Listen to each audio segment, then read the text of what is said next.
Welcome to The Explainer. Today, we are going to do something really special. We aren't just going to read a poem. We are going to pack our bags and go on a magical, guided tour of a truly beautiful state.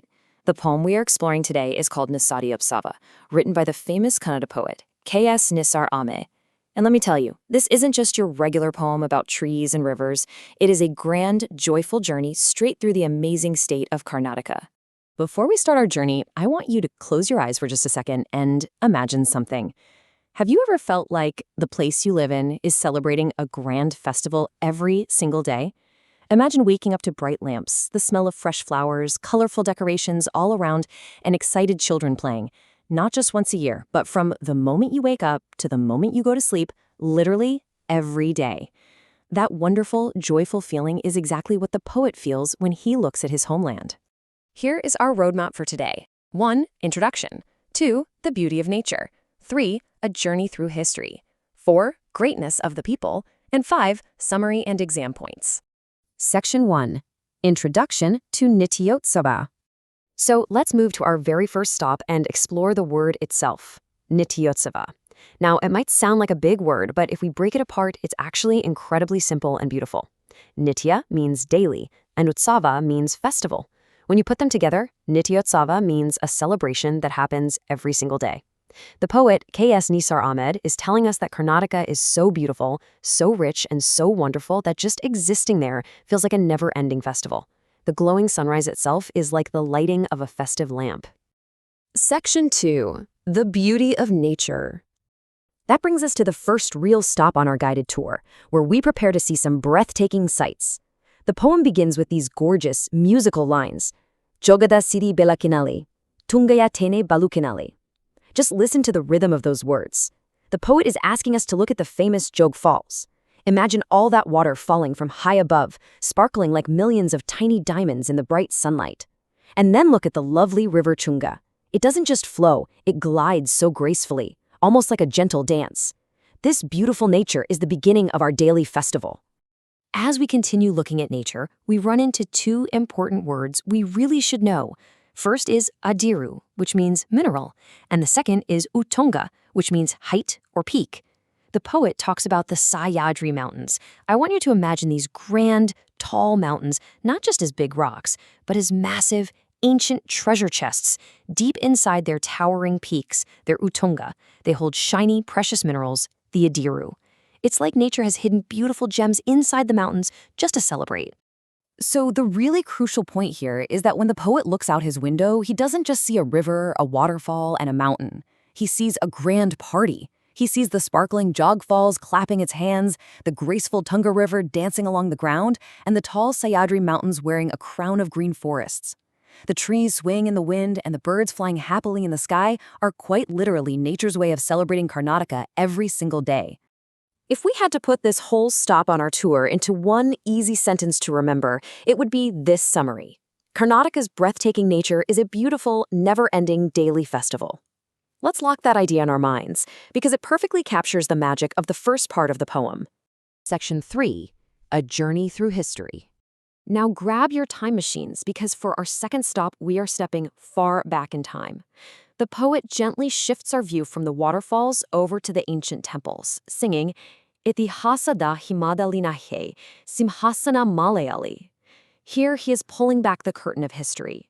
He's asking us to look at the great kings and massive empires that once ruled this land. Imagine rows and rows of grand, ancient stone thrones. The very air around these places feels thick with the stories of brave heroes from hundreds of years ago. To truly understand this part of the poem, we need to know the word shasana. A shasana is an ancient writing or inscription carved directly into stone. Before there were printed books or computers, how did people remember great kings? Well, they carved their brave deeds into solid rock. Imagine history books made entirely of stone. When you trace your fingers over these beautiful ancient Kannada letters on a temple pillar, you are literally touching history. And this brilliantly illustrates how the poet feels about his state's past. He tells us that the glory of Karnataka isn't forgotten. It is kept safely alive. It comes alive in the shasanas, those stone inscriptions. It is preserved in ancient golden palm leaves that hold old poetry and wisdom. It is carved deeply into the beautifully decorated walls of old temples. Whenever you walk through these historical places, it's as if the stones themselves are singing exciting stories of bravery. So let's anchor this historical theme in our minds with a quick summary. The brave history and ancient temples sing loud songs of Karnataka's glorious past. Just like nature throws a daily festival, the ancient monuments celebrate the state's amazing history every single day. Section 4. Greatness of the People. Now we leave the old temples behind and come to the final, and definitely the most important stop on our tour. Because what is a beautiful place without beautiful hearts? The poet reads these beautiful lines with so much warmth. Kelavanna da urimeya, kulavanna da garimeya. Listen to the gentle rhythm of unity there. In this state, there are many different people, speaking different dialects, wearing different traditional clothes, and coming from completely different backgrounds. But the poet says nobody points out the differences to divide people. Instead, they hold hands. They are completely united. A very important word here is garime, which means greatness or pride. But what kind of greatness are we talking about? Is it about being the richest or the strongest? Absolutely not. The greatness the poet talks about is having a good, kind heart. True garime is shown when a student helps a classmate who dropped their books, or when neighbors take care of each other. It is the pride of having excellent character. Let's explore the hidden meaning here, the really beautiful secret of the poem. The true beauty of the state isn't just in the tall waterfalls or the old stone temples. The true greatness of Karnataka is its peaceful, united people. They live together in harmony like one massive, loving family sharing a joyful meal together. They focus on good character, what the poem calls Sheila, instead of focusing on what makes them different. This peaceful unity is honestly the most beautiful festival of all. Here is our summary for the third stanza. The kindness, good character, and unity of the people make the state truly great. Nature and history are wonderful, for sure, but it is the loving hearts of the people that make this daily festival truly special. Section 5. Summary and exam points. You have all done a fantastic job understanding the deeper meanings of this beautiful explainer today.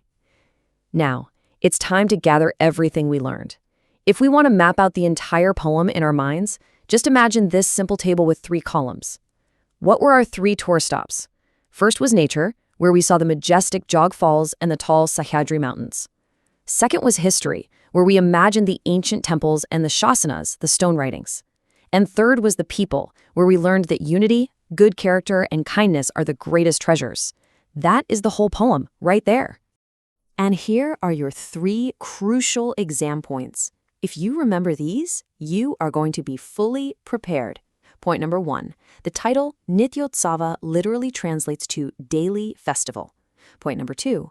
The poem is built on praising 3 main things: the nature, the history, and the unity of the people of Karnataka. And finally, point number 3, never forget the amazing author who took us on this journey. The poem is written by the famous poet K.S. Nisar Ahmed.